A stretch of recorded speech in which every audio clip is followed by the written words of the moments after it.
pembelajaran mata kuliah statistika. Video ini Anda bisa temukan di channel Serba-Serbi Excel dan SPSS. Makanya jangan lupa subscribe, like, dan komen. Dan video pembelajaran ini merupakan salah satu video pembelajaran untuk mata kuliah statistika di Prodi Ilmu Pendidikan Agama Islam Universitas Pendidikan Indonesia. Di video pembelajaran kali ini saya akan menjelaskan tentang ukuran lain dalam statistik deskriptif. Yang sebelumnya, di video sebelumnya saya sudah menjelaskan tentang ukuran tendensi sentral atau gejala pusat, mulai dari rata-rata, median, modus, dan lain-lain. Sementara di video kali ini saya akan menjelaskan tentang ukuran dispersi dan variasi data. Kalau misalkan kita dapat satu data, misalkan saya sebagai guru, saya ditugaskan ngajar di dua kelas. Nah, sebelum saya mengajar di dua kelas itu, saya memberikan menyebar satu instrumen untuk melihat sejauh mana kedua kelas itu, siswa di kelas itu memiliki tingkat pemahaman. Jadi saya ingin mengukur, mengetahui tingkat pemahaman di kedua kelas yang akan saya ajar. Akhirnya saya dapat misalkan sampel 10 lah, sampelnya 10. Dapat 10 data seperti ini. Nah, setelah saya hitung rata-ratanya, itu setiap kelas sama, 43. Jadi kalau dibandingkan, itu kelas A dan kelas B itu nggak ada hal yang menarik gitu. Artinya sama, tingkat pemahamannya itu sama. Tapi kalau kita lihat dari sebaran datanya, intuisi kita akan mengatakan bahwa kelas B itu tingkat pemahamannya homogen, sementara kelas A itu tingkat pemahamannya heterogen. Kebalik, kelas B itu tingkat pemahamannya heterogen, kelas A itu tingkat pemahamannya homogen. Kenapa? Karena semua data berkumpul mendekati rata-rata. Jadi tidak jauh dari rata-rata. Sementara untuk kelas B itu lebih heterogen datanya, lebih bervariasi. Mulai karena kita lihat dari nilai paling kecil sampai nilai paling besar itu kan rentangnya cukup jauh. Jadi datanya lebih bervariasi. Kalau ini kan hanya 38, 39 ini dekat ke kepala 4. Tapi kalau ini ada dari 25, 3, bahkan paling tinggi 60. Jadi kalau saya nanti masuk ke kelas A, saya akan lebih tenang. Kenapa lebih tenang? Karena ketika saya menggunakan satu gaya belajar, bisa siswa yang lain bisa menyesuaikan. Kenapa? Karena kemampuan pemahamannya homogen. Tapi kalau di kelas B, saya harus punya trik lain. Saya harus mengakomodasi siswa yang pemahamannya rendah dan siswa yang pemahamannya tinggi. Sehingga ketika saya masuk ke kelas A, ngajarnya begini. Ketika masuk ke kelas B, harus menggunakan cara yang berbeda. Karena kelas B itu kemampuan tingkat pemahaman siswanya lebih beragam. Pun ketika misalkan saya sebagai seorang pelatih diminta untuk menyiapkan tim untuk ikut turnamen futsal misalkan ya. Nah, lalu sebagai pelatih saya ingin tahu skill individu masing-masing itu seperti apa. Lalu saya ngadain tes dan dapatlah data dari 6 orang.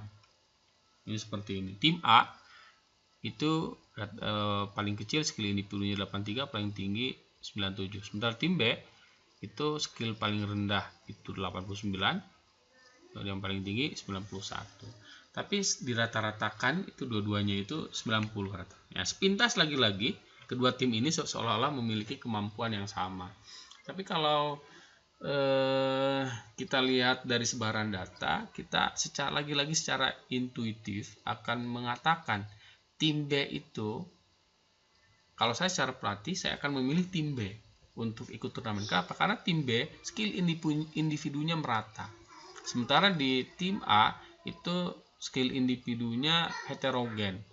Mulai dari yang terendah 83, 97. Tadi dilihat dari rata-ratanya ya, ini jauh dari rata-rata. Tapi kalau ini kan dekat rata-ratanya, hanya beda 2 atau 3. Jadi saya akan lebih mengunggulkan tim B. Artinya sebagai seorang peneliti, kita ketika untuk mendapatkan informasi yang tidak bias terhadap tentang satu variabel, makanya jangan hanya melihat dari ukuran sentral tendensi, tapi kita harus melihat dari dispersi atau sebaran data itu.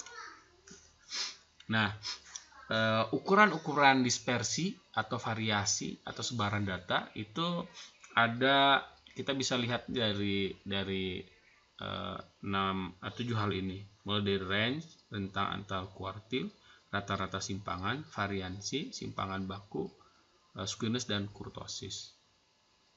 Oke, kita mulai. Untuk range, apa itu range? Range itu adalah selisih antara skor terbesar dan skor terkecil. Jadi kalau di data ini, range-nya itu adalah 97 dikurangi 83. Berarti range-nya itu 14 gitu ya. Sementara untuk yang ini range-nya 891 dikurangi 89, range-nya cuma 3. Nah, dari situ dilihat, kita bisa lihat bahwa ini lebih heterohomogen. Kenapa? Karena range-nya lebih kecil. Tapi kalau kita melihat sebaran data, kalau ukurannya ya datanya sedikit seperti ini, nggak ada masalah menggunakan range. Tapi kalau datanya banyak, nah kata para pakar statistik, range itu ukuran dispersi yang sangat labil. Jadi tidak bisa menunjukkan sebaran data yang sesungguhnya. Apa kelemahannya? Karena range ini dia sangat bergantung pada sampel, atau dia itu sangat bergantung pada sisi ekstrim data yang paling kecil dan data yang paling besar. Sehingga kalau datanya banyak, sampelnya banyak, itu kemungkinan range-nya besar. Sementara kalau datanya kecil, itu kemungkinan range-nya juga kecil, kemungkinan. Nah, contoh misalkan begini, ada 10 data. Nah, saya ingin menunjukkan bahwa range itu tidak stabil, bisa berubah secara drastis. Nah, dari yang data itu kita lihat range-nya itu adalah 24 dikurangi 20. 24 nilai tertinggi, 20 nilai terendah, itu 4 range-nya. Tapi kalau kita rubah saja satu data, 24 ini jadi 40. Itu langsung range-nya itu loncat dari 4 ke 20. Padahal dari sisi sebaran data ini kan yang lain itu 20, 23. Jadi ngumpul di sini gitu, ngumpul di sini. Nah, sementara yang berubah hanya ini, dan ini tidak bisa lantas menyimpulkan data ini heterogen, data ini homogen. Dua-duanya homogen, hanya satu saja yang nyimpang di satu, sehingga range itu tidak cukup menggambarkan variasi data. Nah, sehingga sebagai solusinya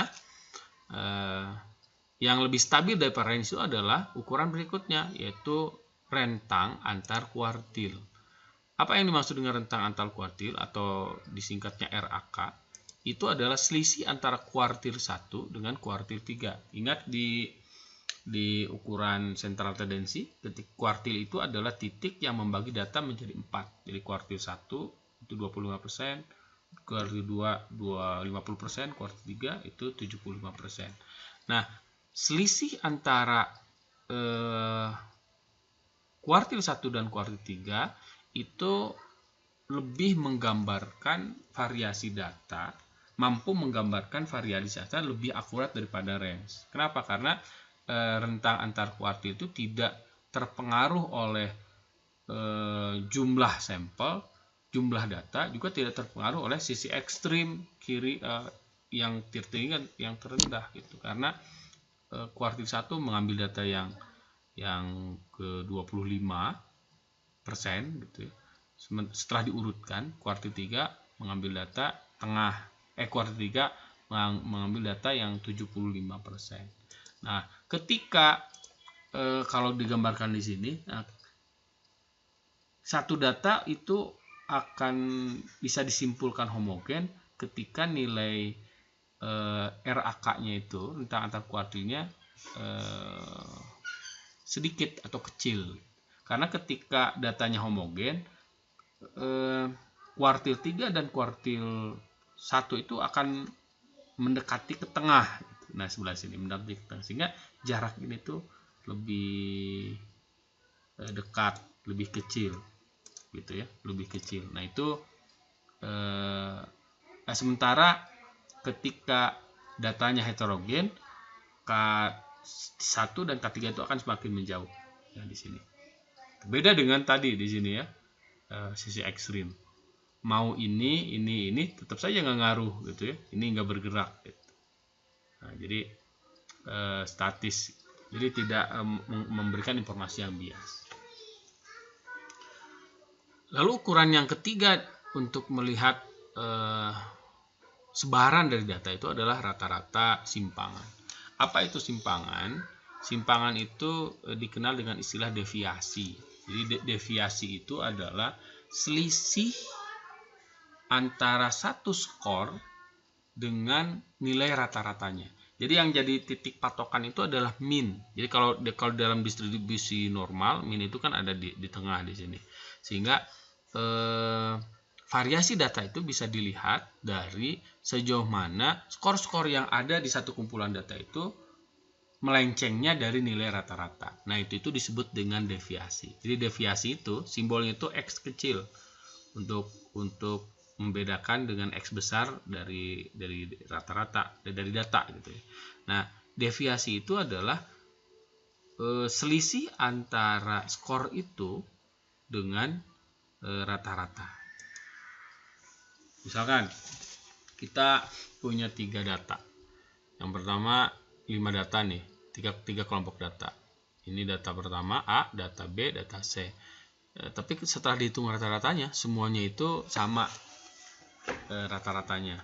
Baik kelompok A, kelompok B, kelompok C itu rata-ratanya 10. Jadi sekali lagi, seolah-olah kalau dilihat dari rata-ratanya tanpa dilihat dari sebaran data, kita akan menganggap data itu sama gitu ya, data itu sama. Tapi kalau kita lihat secara sebaran data, kita akan melihat bahwa A itu heterogen, C itu A itu homogen, C itu lebih beragam datanya ketimbang B, dan B lebih beragam datanya ketimbang A. Kan jelas 10 semua. Nah, cara mencari deviasi itu atau mencari simpangan itu adalah dengan melihat sejauh mana penyimpangan antara skor ini dari rata-ratanya. Jadi hasilnya begini. Nah, kalau yang skor A kan 10 dikali 10 0 semua nih.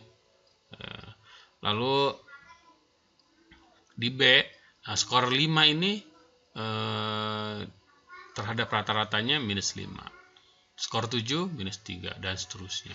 Nah, deviasi itu, setiap hitungan deviasi kalau dijumlahkan itu dipastikan hasilnya 0. Anda lihat, minus 5, minus 3, minus 8. Minus 8 plus 8 0. Ini juga sama. Min 95 14, ini plus 14 0. Jadi kalau Anda ngitung deviasi lalu pas dijumlahkan nggak 0, berarti Anda salah ngitungnya. Jadi penjumlahan nilai deviasi dari sekelompok skor itu selalu 0 gitu ya, dari rata-ratanya. Nah, kalau begitu apa gunanya? Kalau nilainya 0, kan kita tidak bisa melihat data A, B itu mana yang homogen. Nah, para ahli statistik mengatakan caranya dengan mengabaikan nilai minus ini. Nah, jadi ketika skor ini dirata-ratakan, jadi rata-rata simpangan itu adalah rata-rata dari rata-rata dari selisih satu skor dengan rata-ratanya tanpa memperhatikan ini ya, tanda plus atau minusnya. Sehingga kalau dirata-ratakan hasilnya begini. Nah, jadi ini dihilangkan minusnya. Sehingga ini dijumlahkan, rata-ratakan.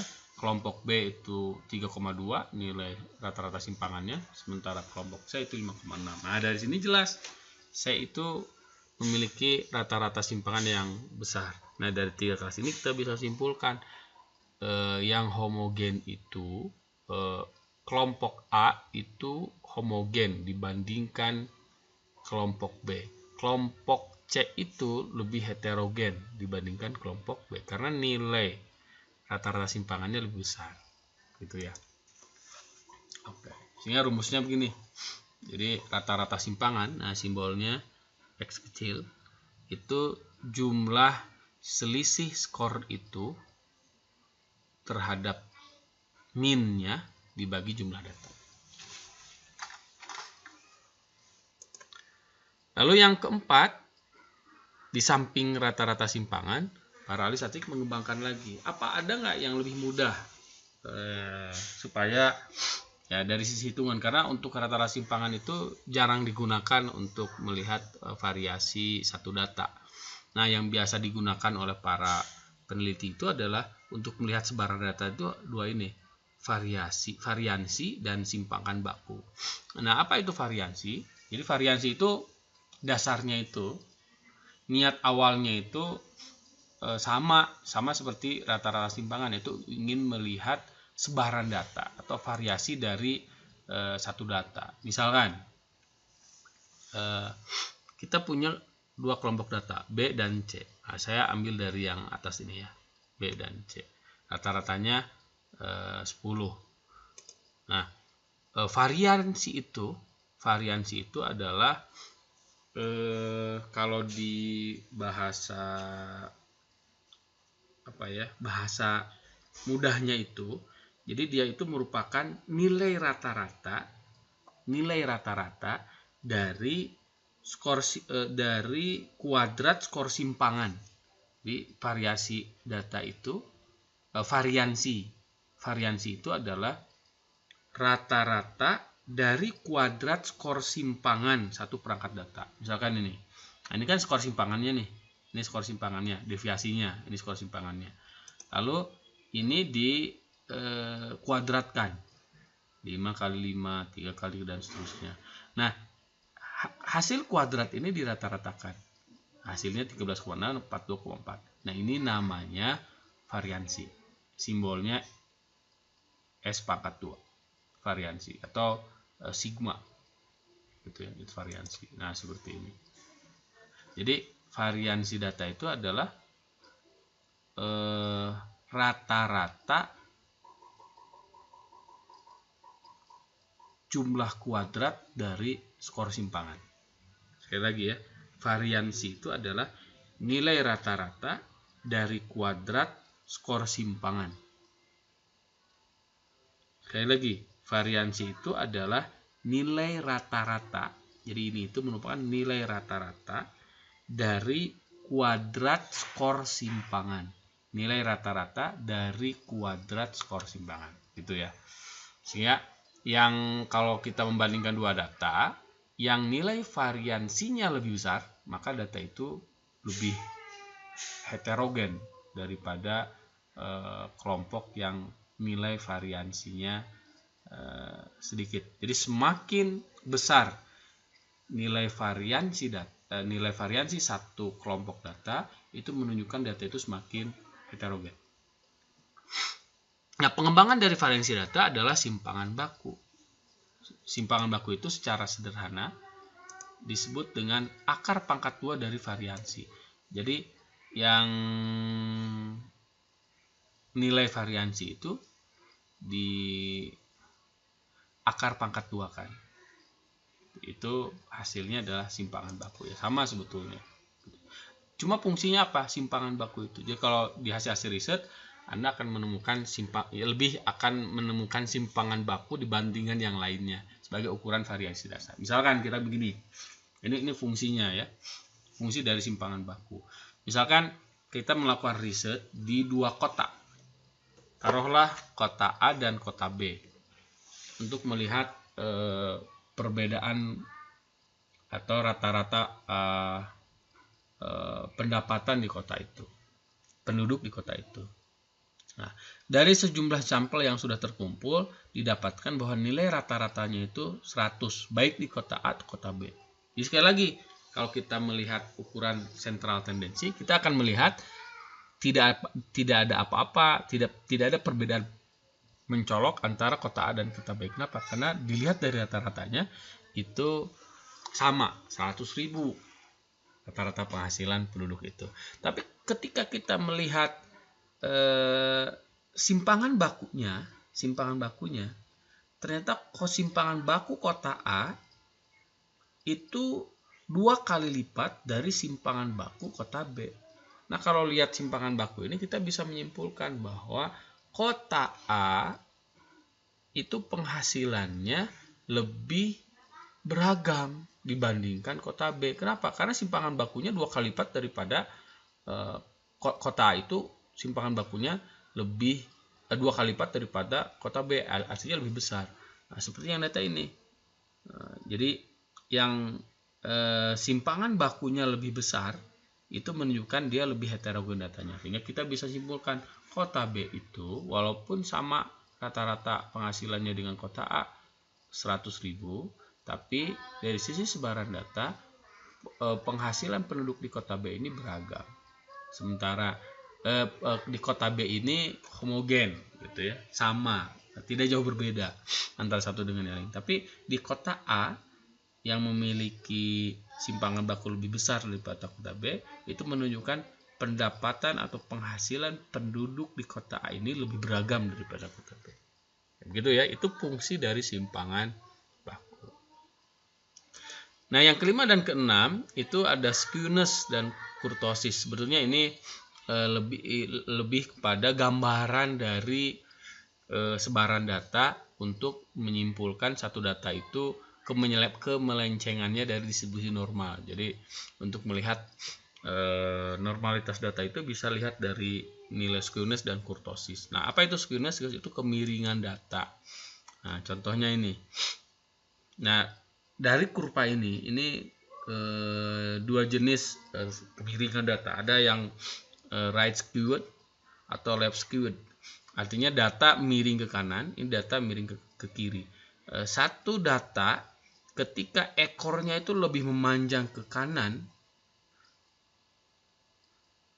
ke kanan, itu namanya miring kanan gitu, atau kemiringan yang positif, di mana nilai modus itu lebih kecil daripada min. Sementara left skewed itu ketika ekor kurva itu lebih memanjang ke sebelah kiri, sehingga nilai min itu lebih kecil daripada modus. Nah, biasanya tipe data yang seperti ini yang menjauh dari data normal. Jadi kalau data normal itu kan sebegini, kurva normal itu ya, Anda nanti nah kurva normal seperti ini kurva normal. Ini menjauhi, jadi semakin nanti kalau datanya bentuk seperti ini, nanti ketika kita akan menginferensi hasil data itu harus menggunakan statistik non parametrik. Nah, yang kedua kurtosis itu keruncingan data. Nah, ada 3, ada leptokurtik, ada mesokurtik, ada platikurtik. Leptokurtik itu ketika datanya seperti ini. Nah, jadi moncong tinggi. Ini lebih dari 3 nilai keruncingannya. Kalau di bawah 3 itu disebut platikurtik kurtosisnya. Jadi kalau datanya kalau keruncingannya itu leptokurtik, itu menggambarkan data itu semakin homogen. Tapi kalau datanya itu platikurtik, menggambarkan data itu semakin heterogen gitu ya. Tapi kalau mesokurtik, data itu normal, jadi distribusinya normal. Oke. Saya kira itu saja untuk pembahasan terkait dispersi dan variasi data. Mudah-mudahan Anda bisa semakin memahami, dan sampai bertemu kembali di video pembelajaran berikut. Terima kasih. Assalamualaikum.